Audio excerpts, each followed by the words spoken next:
নমস্কার।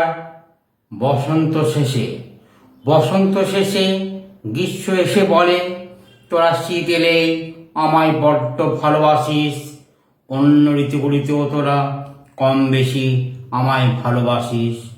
আর আমি যখন আসি আমার সিজনে, আম জাম সবেদা কাঁঠালের গন্ধ নিয়ে, সাথে বেলি ফুলের গন্ধ নিয়ে, তখন তোরা কেন হোস বিরক্ত আমায় নিয়ে?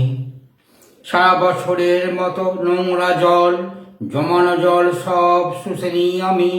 হয়তো কটা দিন একটু তোদের কষ্ট হয়, আবার আমার বিদায় বেলাতে আমি বর্ষাকে রেখে যাই তোদের কাছে। বর্ষণ মেঘের অফুরন্ত বর্ষায় ভরে ওঠে মাঠঘাট পুকুর নদী সব।